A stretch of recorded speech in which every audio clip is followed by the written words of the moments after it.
let's not waste any time. There's lots to talk about, so cue the music.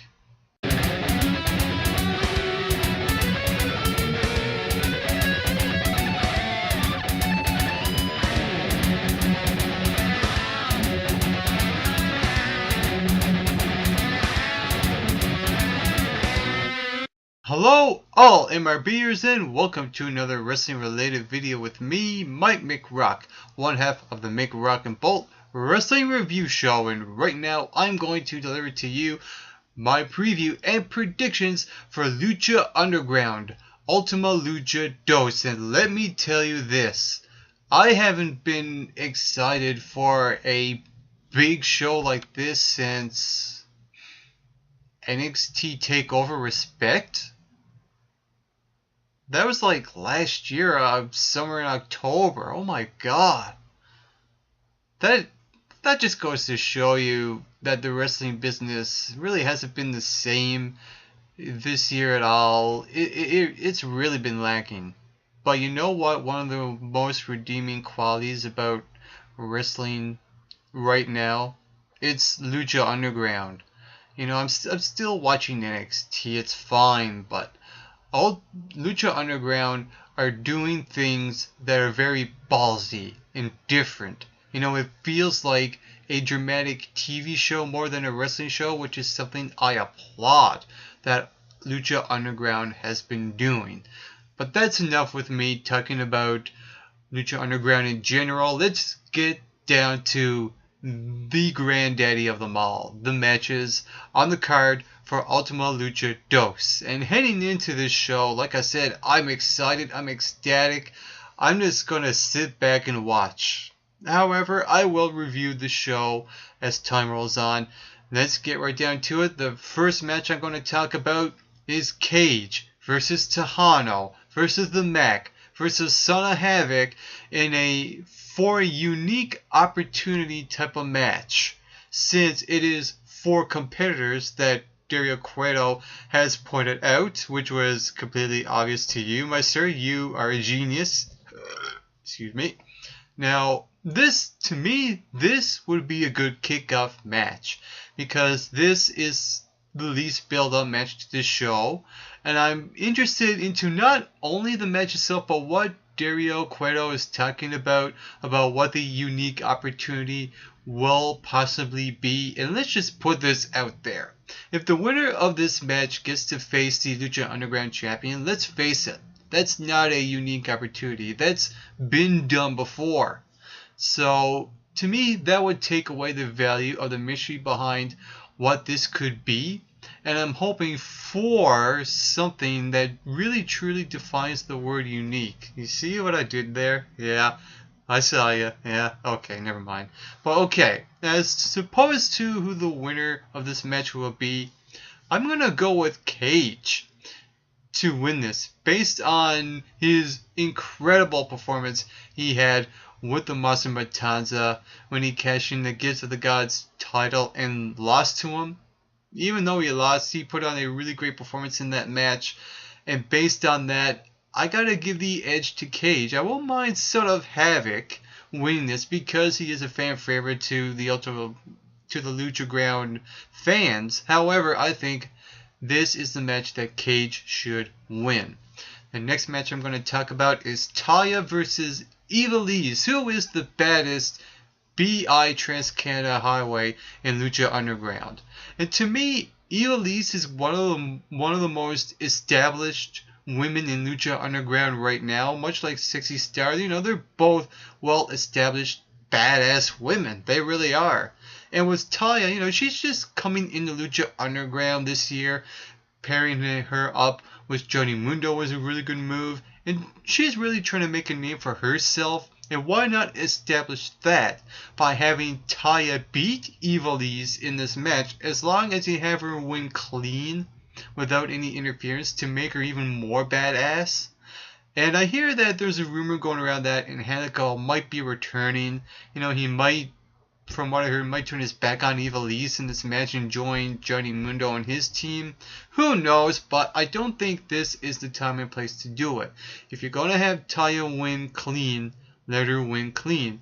I won't mind if Ivelisse wins. You know, it would be really good resolvement to the story that's been told so far throughout this feud. However, I think the winner of this match should be Taya to really establish her as a heel in this match. The next match I'm going to talk about is Dragon Azteca Jr. versus Black Lotus. Now, in terms of this match, the story heading into it really goes back from the last season, where Black Lotus killed Dragon Azteca's master, and we actually saw that happen last year. However, it was Dragon Azteca Jr. thinks that it was Dario Cueto that was behind it, that the monster was the one that killed his master. But it was Black Lotus. But it really was Black Lotus. I think Dario told Dragon Azteca Jr. that it was Black Lotus, so now this match is happening. So there's a reason for this match to happen. So there is a revenge story or two heading into this match. And the one thing I'm really intrigued by heading into it is that I do believe this is the first time that I know of that Black Lotus will wrestle and compete in this match, and I'm curious to see what she can bring to the table that is different and what stands out amongst the rest of the women on the show. And as to who should win this match, based on what happened on this week's Lucha Underground, I gotta go with Dragon Azteca Jr. However, I feel that there's going to be some sort of twist, another twist that might happen in this match. I don't know. We'll see what goes down at Ultima Lucha Dos. The next one I'm going to talk about is King Cuerno versus Mil Muertes in a death match. And this is going to be the hardcore match. That will be brutal. That will be violent. I think we will see blood. This is going to make WWE PG crap like it's nothing. Nothing, I say nothing. And much like the Pentagon Jr. and Vampiro match, from last year, this is going to be that strictly brutal, hardcore match that you want to see. Let every match be different, have some sort of variety. I understand there's going to be matches that'll be like wrestling clinics, there's going to be story-driven matches, but this match here is going to be the hardcore match of the show. I believe that Lucha Underground has only scratched the surface of this feud, because on one hand, yes, you do want to see Mil Muertes get his revenge after King Cuerno took him inside the casket after the Grave Consequences match, and from losing the match in a cheap way this week involving a steel chair. And that would be the obvious thing that Lucha Underground would do, and maybe they will do that, and I would be fine with that. It's really good resolvement for Mil Muertes. However, going back to what I was saying about this feud starting to get good, why not really give it a push by having Katrina cost Mil Muertes the match and align herself with King Cuerno, because remember, there's a bit of a history with them two when King Cuerno was Gift of the Gods champion. Now, I don't know if that would be the smartest thing to do. Separating two people like Mil and Katrina is a bold move. A very bold move for Lucha Underground. But I think it would also be something that could leave you wanting for more heading into Season 3 that would really shake things up. I'm curious to see how this is going to go down. I really am. And speaking of things that are going to go down, the next match I'm going to talk about, even though that never had anything to do with anything, and that is the Gift of the Gods elimination match. Heading into this match, I'm expecting a lot of things. I'm expecting everyone to be spotlighted in the right feature type of way. So who is in this match? We got Daga, Sinistro del Morte, Mariposa, Killshot, Marty the Moth, Nightclaw, Sexy Star. Now I'll break it down like this, and I'll start with the unknown Lucha Underground superstar. That is Nightclaw. Now this is a guy that just came in a couple of weeks ago when Dario Cuerno handed him a medallion. So he never really earned anything just yet. And I don't think he should win this match because it would feel like it would come across as a bit forced And he just got here, and this is his first match, and really, all he really needs to do is go out there and impress me. Okay, let's just say that Nightclaw does win this match. I hope that he does a lot of things in this match to make me say he deserved that win. That's the one thing I hope Lucha Underground does. That's if they decide Nightclaw wins. However, I don't think he should. It would come across as a bit forced. Also, we got Mariposa. To me, that would just feel random if she won. You know, she lost that, what was it, the No Mask match with Sexy Star about a month ago or something like that. And that just wouldn't make sense at all. Same with Sinistro Del Morte. It would feel random if he won too. Daga. I have a feeling that Cobra Moon won't be too far lurking around over him. But I would rather see Daga get more into character before he wins anything big like this match. So no, I'm not going to go with Daga. Marty the Moth. I think the whole purpose of Marty the Moth to be in this match is to put over Killshot, which brings me to Killshot. You know, I like that there's a story in this match involving these two, involving Killshot's dog tags after Marty the Moth stole them a couple of times. So it gives the match another layer, you know, it gives the match another story. And the match would feel a lot more refreshing if Killshot gets his resolvement and gets his dog tags back from Marty without getting the title itself, because you don't want to feature Killshot too much, and it would give someone else the opportunity to be featured in the big way. And I can't believe I'm about to say this, but I think the winner of the Gift of the Gods match should be Sexy Star. It makes total sense. Yeah, even though I think it's going to be Nightclaw, I'll be okay with it. But to me, Sexy Star is the right person to win this match. Based on something very simple, momentum. You know, you keep it going. After she won that really brutal No Mask I Quit match with Mariposa, that really put her in the forefront into making you believe, okay, she's going to win something even bigger in the future. Why not do that by having her win the Gift of the Gods elimination match? Either she cashes in on the Monster Matanza or Pentagon Jr. Ooh. That would be an interesting day if that happens. That's if it happens. I'm stretching an if.